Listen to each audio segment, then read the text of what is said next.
for joining me on the channel today. This video is a continuation of those videos on how to approach JAMB comprehension passages, how to answer questions on JAMB comprehension passages. A passage is a written account containing facts or sometimes the writer's opinion. For this reason, writers write their passages in statements, and we have different types and different kinds of statements depending on the style and the fact that the writer is trying to push to the readers. The following are the statements that we can find in JAMB comprehension passages. We have absolute statement of fact, non-absolute statement of fact, we have absolute statement of deduction, we have direct factual statement, indirect factual statement, non-factual statement, implied statement, statement of probability, double negative, and then we have conditional statement. These are the major statements that you can find in most examination comprehension passages. So we begin with the first one, which is the absolute statement of fact. The absolute statement of fact is a non-exemption statement. It states that all without exclusion. It does not exclude. It is also called a sweeping statement. Now, how do you identify this kind of statement in the passage? You have pointers and evidences in the passage. Pointers like all. When a writer says all, it means all, everything. Words like totally, completely, outrightly, entirely, every, each, always, everyone, everything, all the every words. Whenever you see this kind of words in a passage, then the writer is expressing absolute statement of fact. Let's see this sample passage from JAMB. Even a leisurely game demanding grace rather than strength can cause much ill will. Football, a game in which everyone gets hurt and every nation has its own style of play, is far worse.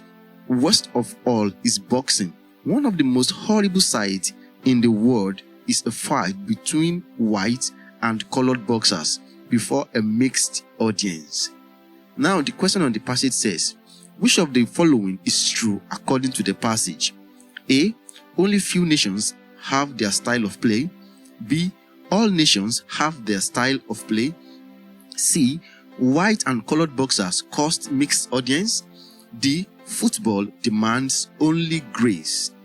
Okay, now look at this particular passage very well. There is a place where the writer makes a sweepy statement, and that is in the second sentence. Football, a game in which everyone gets hurt and every nation, underline those particular words, every nation has its own style of play, is far worse. It means every nation means all the nations, without exception, without exemption, without excluding any of them. And remember, every is one of the words that we have identified as pointers to absolute statement of fact. And that makes option B our correct option. All nations have their style of play. Now let's cross-check our answer by looking at other options. Option A says, only few nations have their style of play. The writer didn't say that. The writer said every nation has its own style. Option C says, white and colored boxers cause mixed audience. No, the writer did not say that those boxers caused mixed audience. Then this says, football demands only grace. The writer did not expressly say that football demands only grace. So option B is still our correct option. Okay, let's quickly go to the second passage on absolute statement of fact. The passage reads, my father owned a small farm near the Ep4 River where he cultivated corn and cassava. One day, we visited the farm and we were devastated to find that our crops had been completely destroyed by grazing cattle. The sight of our hard work reduced to nothing was heartbreaking. We had poured so much time and effort into nurturing those plants, only to see them ravished by animals. It was a harsh reminder of the challenges farmers face and the fragility of their labor. The question on that passage says, According to the passage, the cattle had destroyed A. the cassava crops only, B. all the crops, C. some of the crops, D. polluted Afar River. Now, going through the passage, we can find an evidence, we can find a pointer where it says, we were devastated to find that our crops had been completely, underline that word, completely, is one of those pointers to absolute statement of fact. No crop is left standing. All the crops, without any exemption, all of them had been destroyed. That is why we have the word completely. Then our correct option is option B. According to the passage, the cattle had destroyed all the crops. Now we go to the second one, which is the opposite of the first. This one is non-absolute statement of fact. In this kind of statement, the writer does not use non-exemptive words. That means there are exemptions. Words like totally, words like completely, words like all, every are not used. So that means there are exemptions. Let's take a look at this statement. Statement A, all men love football. This one is an absolute statement of fact. Let's come to statement B. Men love football. This one is a non-absolute statement of fact. According to statement A, every man loves football. Even if you are a man and you hate football, according to this statement, you love football since you are a man. It does not matter what your opinion is as a student, you must just agree with an absolute statement of fact. But statement B gives room for exemption. Men love football generally, but that does not mean all men love football. There might still be few men who do not like football, but majority of them do love it. Let's see a passage relating to non-absolute statement of fact from JAMB. By the time a child has reached the age of 2, the psychologist says that he is self-conscious. This is not the same as the layman use of the term, although there is a connection. The psychologist means that the child is aware that he is a self and not an extension of his mother. This awareness is shown in such behavioral acts as disobedience and the use of the word no with emphasis, because the child is aware that he does not have to obey parental commands. The question on the passage says, psychologists believe that A. most children are self-conscious by the age of 2. B. every child is self-conscious by the age of 2. C. most children are extension of their mother after the age of 2 years. D. all children are self-conscious before the age of 2 years. Now let's see the passage. There is a place, let's begin from the passage. By the time a child reached the age of 2, psychology says that he is most conscious. The passage says a child, not every child, not all children. Therefore, option B, every child is self-conscious by the age of 2 years, is wrong. Also, option C, most children are extensions of their mother after the age of 2. No, it is just before the age of 2. So, all children are self-conscious before the age of 2 years. No, the only correct option is option A. Most children are self-conscious by the age of 2. The passage didn't say all of them, but a good number of them. This means there are exceptions. There may be children who, even after 2 years, are not self-conscious, but a good number of children are. That is what we mean by non-absolute statement of fact. Let's go to the second passage on non-absolute statement of fact. To answer this question, let us examine some problems created in the process of achieving women's emancipation. First, a large number of women, including the married ones and mothers, now take up paid employment. The conditions attached to such employment make it extremely difficult, if not impossible, for them to take adequate care of their children at homes. Since no one serves two masters, the health and education of their children suffer tremendously. Now to the question. From the passage, it is obvious that A. every woman takes up paid employment. B. only married women take up paid employment. C. most women take up paid employment. D. few women take up paid employment. From what we have in the passage, from the pointers and evidence that we have, let's see that part of the passage that answers the question. It says, that is in the second sentence. First, a large number. It didn't say all or every woman. It says a large number of women, including the married ones and mothers, now take up paid employment. So it means option A is wrong because the passage did not say every woman or all the women.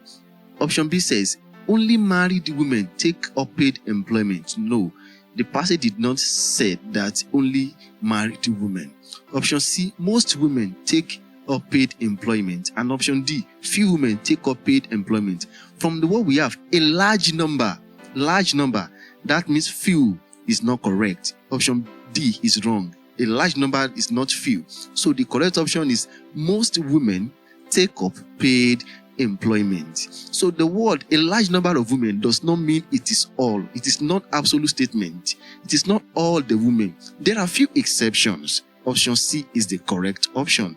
Most women take up paid employment. Okay, let's go to the next one. The next one is not really a type of statement. It is actually an error that is committed by students in examination hall, and that error is called error of absolute deduction. This is an error made by students when they interpret a non-absolute statement of fact as an absolute statement of fact. Let's see. A writer writes, politicians use propaganda, and the students in an examination hall interprets it by generalizing the statement as all politicians use propaganda, or the other way around. So this is what we call an error of absolute deduction. Politicians use propaganda. That does not mean it is all politicians that use propaganda. Even if all politicians in real sense use propaganda, since the writer says politicians, since the writer does not use all or every, then you are not supposed to interpret it as all politicians use propaganda. That is the error. So when you commit this error, or when you commit the other way around, that's what we call the error of absolute deduction. Let's see this passage together from JAMB. Nearly all the sport practiced nowadays are competitive. You play to win, and games has little meaning unless you do your utmost to win. On the village green, you pick up sides and no feeling of local patriotism is involved. It is possible to play simply for the fun of it and exercise. But as soon as the question of prestige arises, as soon as you feel that you and some larger unit will be disgraced if you lose, the most savage combative instincts are aroused. Anyone who has played even in a school football match knows this. To the question, according to the writer, sport practiced are A, all competitive, B, not competitive nowadays, C, usually competitive, D, savage and combative. Let's see the passage and take our pointer from the passage in order to find our correct option. Nearly all the sport practice nowadays are competitive. Look at the word nearly all, not all of them. So option A is wrong. Then it says, option B says not competitive nowadays. That is also wrong because the writer did not say they are not competitive. Nearly all the sport practice nowadays are competitive. Option C, usually competitive. Option D, savage and combative.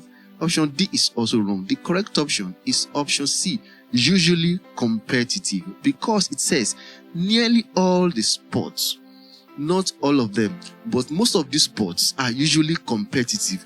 Not always competitive, but in most cases, they are competitive. So that is usually competitive. Option C. Let's go to the next one. Direct factual statement. Direct factual statement. This statement is used when a writer obviously states a fact.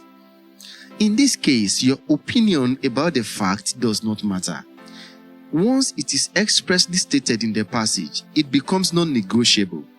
it remains a fact as far as the examination is concerned.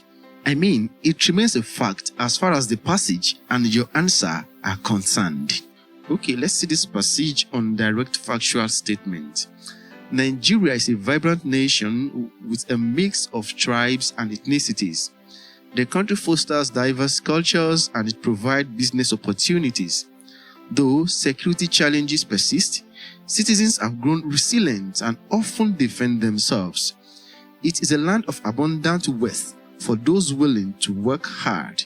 Also, if you have the knowledge of the system, you can sometimes get away with crimes. Nigeria is the best place to live on earth. According to the passage, Nigeria, A, is a place where you would always get away with crime. B, is the only place to live on earth. C, has no challenges at all. D, is the best place to live on earth. Now, it is expressly stated in the last sentence of the passage, Nigeria is the best place to live on earth. It doesn't matter whether you do not like Nigeria. It does not matter whether Nigeria is not good to you. Since the passage says it, then you have to agree with it. Option D is our correct option. Nigeria is the best place to live on earth. As a candidate writing an examination, your opinion on the passage does not count. Choose your correct option and get your mark. Let's see the second passage on direct factual statement. Farming plays a crucial role in our society as it provides food, raw materials, and employment for millions of people. It is the backbone of many economies, ensuring that communities have access to fresh produce and promoting sustainability. The best thing a person can do is practice farming, as it not only supports families but also contributes to the health of the environment. By engaging in farming, individuals can help combat hunger and improve food security, making it an essential and noble profession for the future.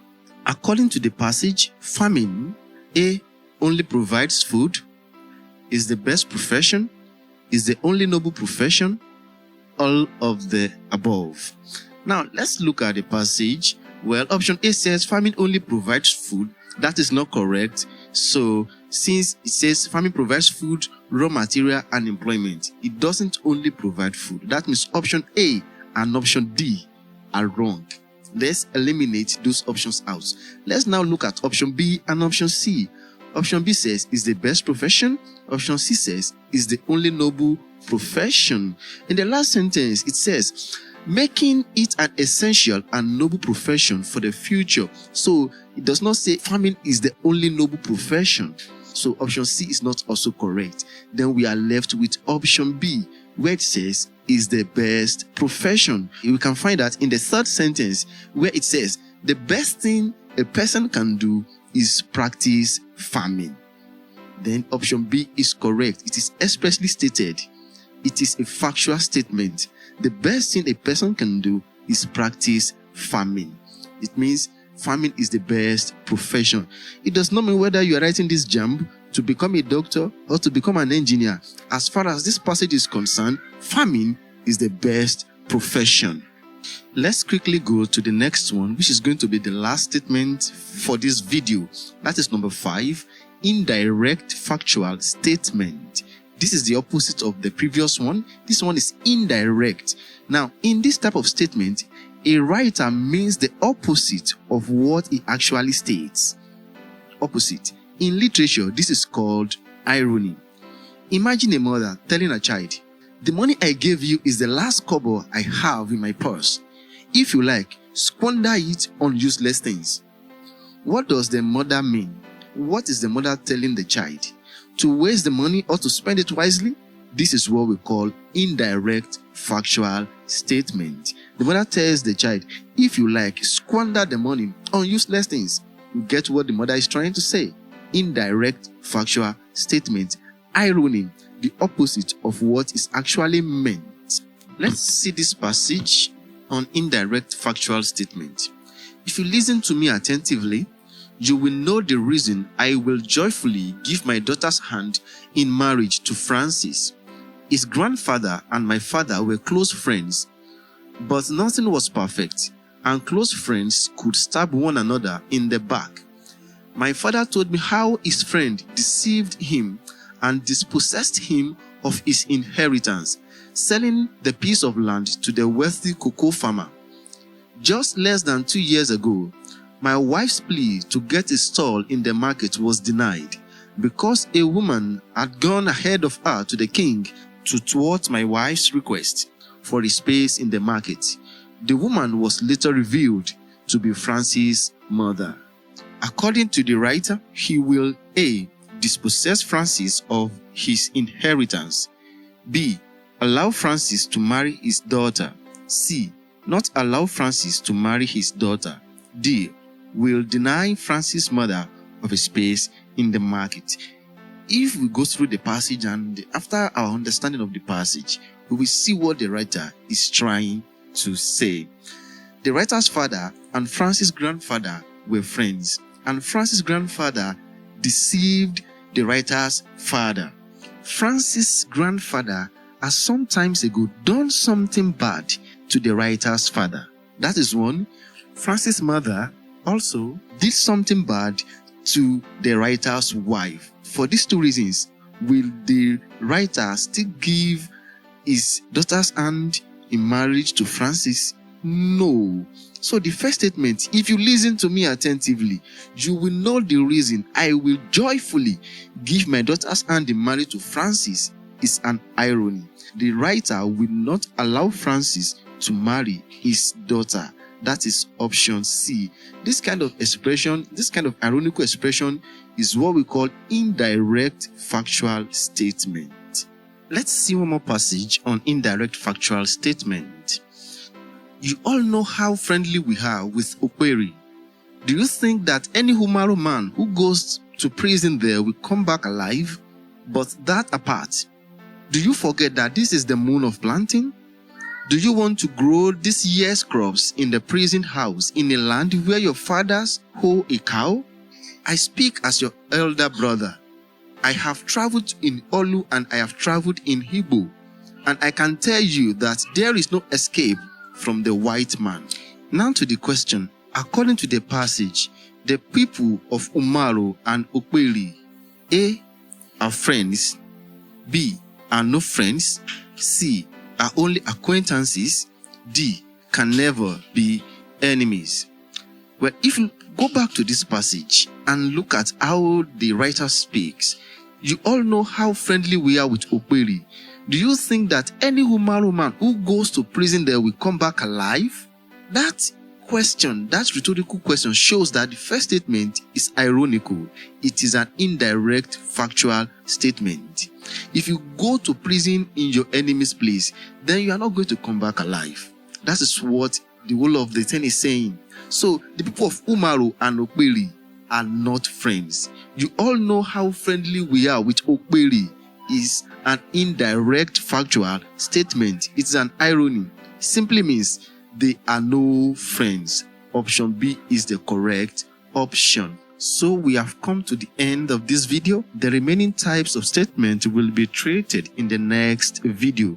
If you find value in what we do on this channel, remember to subscribe, like this video, drop your comment, and share this video. Thank you. See you some another time. Bye-bye.